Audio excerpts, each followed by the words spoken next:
In 2026, football is a borderless religion. But in 1930, it was a dangerous, expensive, and radical experiment. The world was fractured by the Great Depression. Travel was not measured in hours, but in weeks of seasickness and uncertainty. FIFA president Jules Rimet had a vision. A tournament that would prove which nation was truly the master of the world. But his vision was met with elitist coldness from Europe. To them, South America was another world. This is not just a sports summary. This is the story of how football survived a world war, defied dictators, and found its first true king.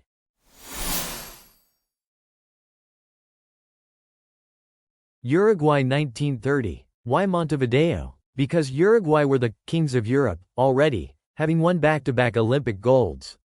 They offered to pay all travel expenses, a staggering fortune at the time. Yet, the giants, England, Germany, Italy, stayed home. The final. Uruguay vs Argentina. A blood rivalry. 90,000 fans packed a stadium built in less than a year. The tension was so high that the referee demanded a life insurance policy before kickoff. The dispute over the ball wasn't just petty, it was symbolic. Argentina's ball was lighter, Uruguay's was heavy and hard. Argentina led 2-1 at halftime with their ball. In the second half, with the Uruguayan ball, the hosts scored 3 times. It was the birth of home field advantage.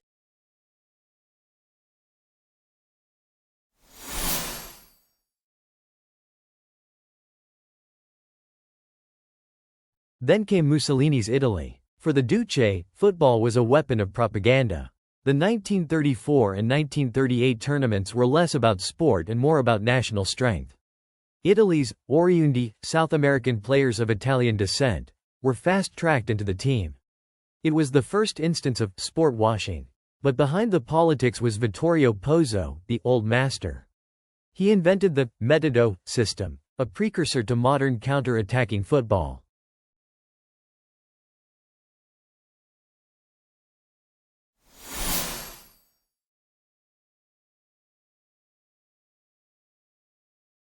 (1942 and 1946). The maps of the world were being redrawn with blood, not chalk lines. The World Cup was cancelled. FIFA Vice President Ottorino Barassi realized the Goddess of Victory trophy was in danger of being looted by the Nazis. He secretly removed it from a bank vault in Rome and hid it in a humble shoebox under his bed for years.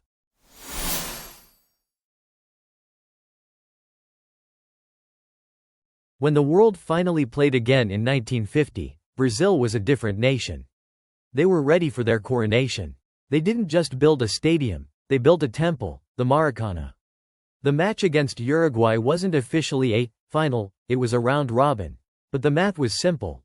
Brazil only needed a draw. The mayor of Rio had already declared Brazil champions before the game. But what happened in the 79th minute wasn't just a goal by Giggia. It was a puncture in the soul of a nation. Brazilian keeper Moacir Barbosa would be blamed for the next 50 years. He famously said, "In Brazil, the maximum sentence for a crime is 30 years. I have been paying for 50 years for a crime I did not commit."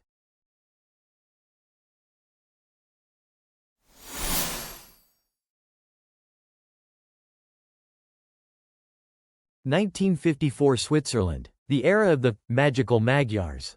Hungary, led by Puskás, were playing football from the year 2000 in 1954. They used a deep-lying center forward, dragging defenders out of position. They had beaten England 6-3 and 7-1. They were invincible. The final in Bern was played in Fritz Walter weather, a torrential downpour. While the Hungarians wore traditional heavy, waterlogged leather boots, the West Germans had a secret. Adi Dassler, founder of Adidas, was on the bench. He provided boots with screw-in studs. As the pitch turned to a swamp, the Germans kept their footing.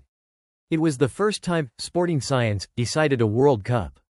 The 3-2 victory wasn't just an upset, it was the founding day of modern Germany. A nation that had lost everything in the war suddenly had something to cheer for.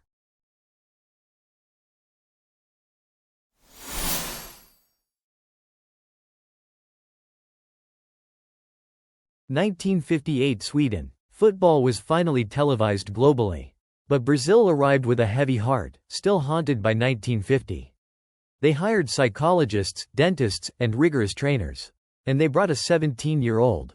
Pelé wasn't supposed to play, he was too young, too skinny, and recovering from a knee injury. But the seniors, led by Garrincha, the angel with bent legs, demanded his inclusion. The 1958 final was the bridge to the modern game. We see the shift from black and white, kick and rush, to the colorful, rhythmic, yoga bonito.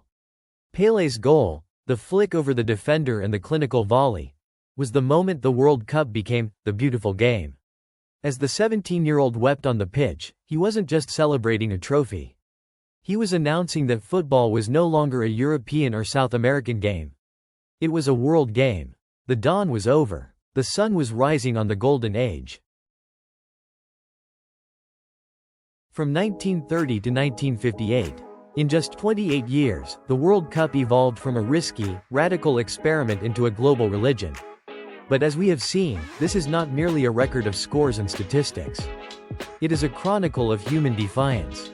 It is a story of an ocean crossed in the name of a dream, of a golden trophy hidden in a shoebox to survive a world at war, and of a national catastrophe that broke the soul of a country, only to pave the way for its rebirth. Through the tactical revolutions in the mud of Switzerland and the coronation of a skinny teenager in the Swedish sun, we learned one fundamental truth. Football is never just played by 11 men on a pitch. It is a mirror held up to history, reflecting our tears, our scientific ambitions, and our collective hunger for greatness. In 1958, as the Golden Goddess was raised into the Nordic sky, the dawn of legends officially came to an end. The monochromatic era of the pioneers was over. The world was now stepping into a new, vivid, and breathtaking reality. The sun is rising on the golden age. In our next chapter, we witness the birth of total football, the rise of the Dutch masters, and the moment an Argentine genius used the hand of God to etch his name into eternity. The dawn is over. The beautiful game has truly begun. Thank you for watching. Subscribe now, and remain a witness to history.